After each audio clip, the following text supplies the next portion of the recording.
Bienvenue dans Eau de Vie, le podcast qui vous emmène à la découverte de l'univers des spiritueux, des vins et du monde de la boisson en général.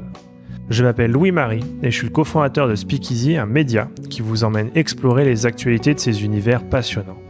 Dans Eau de Vie, on part à la rencontre de celles et ceux qui imaginent ce que nous buvons. On parlera histoire, savoir-faire, terroir, création ou encore passion pour en apprendre plus sur ce qui se trouve au fond de notre verre. Mais avant de vous laisser avec l'épisode du jour, pensez à vous abonner et à laisser une note plus un avis sur Apple Podcast. C'est la meilleure des récompenses pour toutes les heures de travail effectuées chaque semaine. Bonne écoute!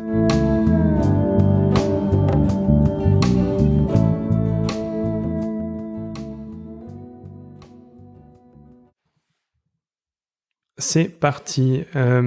Aujourd'hui, je suis avec Jonas Valla, Global Marketing and Communication Manager chez Roselier. Bonjour Jonas. Bonjour Louis-Marie. Alors, cet épisode, il fait suite à l'entretien que nous avons eu ensemble à l'instant pour découvrir Roselier.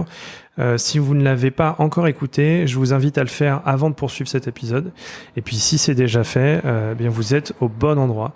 Jonas, si ça te convient, j'aimerais que tu nous fasses découvrir l'univers d'un whisky en particulier au travers d'un portrait chinois. Ok, avec plaisir.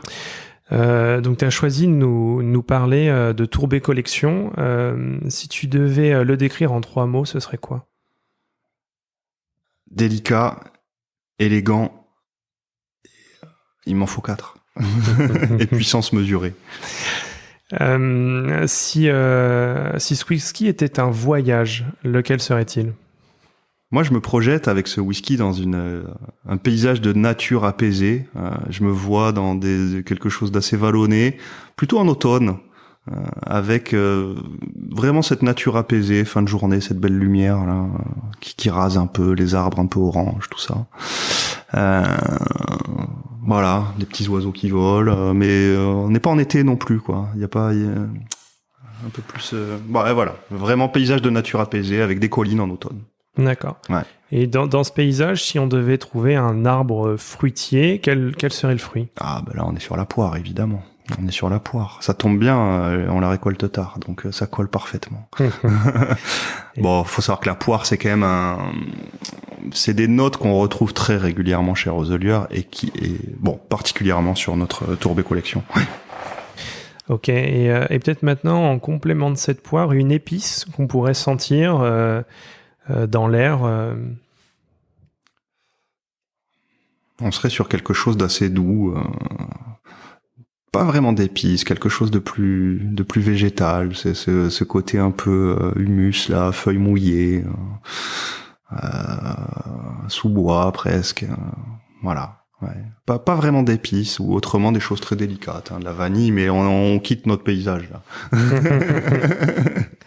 Et donc là, on reste dans ce paysage, on a ces arbres fruitiers, on a c'est un peu ce sous-bois. Quel moment de dégustation on pourrait imaginer avec ce whisky? Alors, sur les whiskies Tourbet, traditionnellement, on se dit c'est un peu costaud, c'est bien en fin de repas. Bon, nous, on a quand même un whisky Tourbet qui est très élégant et qui marche bien en été d'ailleurs. Alors, j'ai quand même choisi l'automne, mais c'est un whisky qui marche bien en été, donc on pourrait dire début d'automne, ce serait bien. Là, sur l'été indien, c'est parfait, parce qu'il reste assez frais. Et donc moi, je l'imagine même, c'est un whisky que j'apprécie à l'apéritif, ouais, sans problème. Ouais, sur une fin de journée, là, 18h, parfait. Et là, dans un coin, tu es installé pour ta dégustation, tu as un tourne-disque. Tu écoutes quoi comme musique? Moi, j'écoute du jazz évidemment. J'hésite entre Coltrane et ça peut être quoi d'autre? Ou Pharoah Sanders, c'est un peu bourrin, mais qu'est-ce que j'aime ça. Ouais, le jazz où on a l'impression qu'on égorge des canards, c'est un peu ma came. Mais voilà. les goûts et les couleurs. Hein. Ma femme supporte pas ça, elle me dit qu'est-ce que c'est que ça? T'es encore en train d'égorger des canards. Non, pas du tout. J'écoute Pharoah Sanders.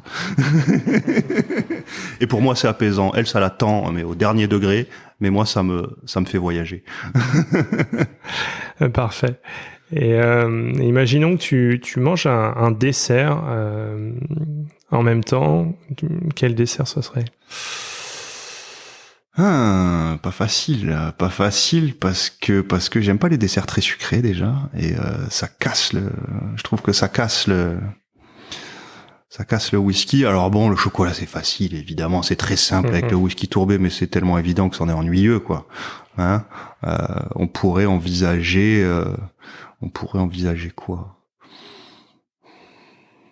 Il me faut laisser, il me faut un peu de temps là.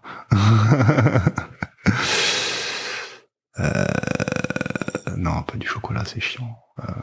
Qu'est-ce qu'on peut mettre? On peut descendre sur un fromage ou sur un autre plat. On peut redescendre un peu dans le... Ouais. Non, mais... un fromage, c'est quand même bien. Un roquefort, c'est magique, avec les whisky tourbés. Je veux bien que tu me la refasses quand tu veux. Ouais. Plus qu'un dessert, je partirais davantage sur un fromage. C'est un truc dont je peux plus me passer. C'est fromage whisky. C'est absolument dingue. On devrait tous faire ça. Pas tout le temps parce que ça reste du whisky et qu'il faut pas abuser des bonnes choses. Mais alors le whisky tourbé avec les fromages bleus, c'est absolument incroyable. Je trouve que sur Tourbé Collection, ce qui peut marcher, ce qui peut être magnifique, c'est un gorgonzola bien fait, parce qu'on va avoir la structure assez végétale du whisky qui va être contrebalancée par le côté crémeux du gorgonzola. Ça, c'est assez génial. On peut aller sur le roquefort, bien entendu. Sur un bon roquefort, pas du roquefort tout sec, tout cassant. Un bon roquefort, c'est crémeux. Et je sais pas pourquoi tout le monde pense que c'est fort le roquefort. Je trouve ça d'une grande finesse, d'une grande douceur. C'est peut-être un de mes fromages préférés. Bon, j'ai grandi pas très loin de là-bas, faut dire. Bon, roquefort, gorgonzola, ce genre de choses avec un whisky tourbé, c'est magnifique. Faut y aller. Super. Et peut-être, alors maintenant qu'on est un peu entré dans ce voyage, dans ce moment de dégustation, qu'on a un fond sonore, qu'on déguste ce whisky avec un morceau de gorgonzola, si on devait garder une image en tête de ce moment, un peu une carte postale, qu'est-ce qu'on verrait sur cette carte postale ? Encore une fois, moi je vois quelque chose de très apaisé, ces paysages d'automne avec cette grande douceur dans la lumière et ce whisky qui est à la fois frais, on est encore sur le début de l'automne, donc on garde cette fraîcheur, il y a beaucoup de fraîcheur et quelque chose de très réconfortant, un peu contemplatif. Superbe. Maintenant que tu nous as plongé vraiment dans cet univers, est-ce que tu peux nous expliquer ce qu'est Tourbé Collection en quelques mots? C'est un whisky tourbé comme son nom l'indique, mais justement ce qui est génial avec ce whisky, c'est qu'on a une tourbe qui est très mesurée. On peut parfois, alors moi j'aime ça, je crache pas dans la soupe, il y a des whisky tourbés qui sont extrêmement monolithiques, où vraiment c'est la tourbe, et je prends du plaisir à les boire, je veux surtout pas les dénigrer.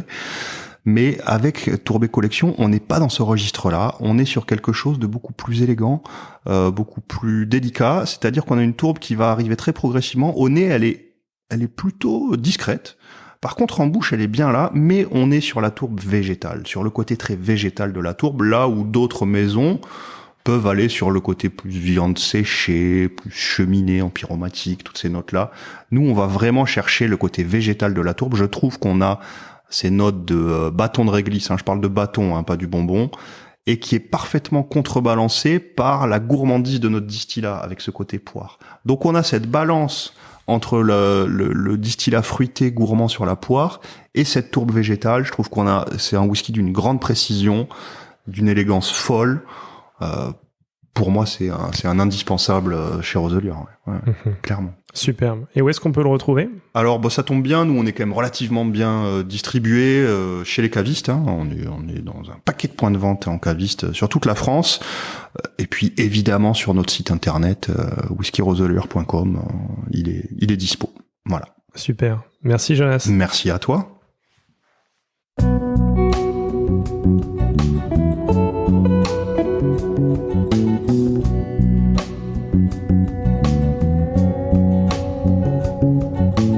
Eau de vie, c'est terminé pour aujourd'hui.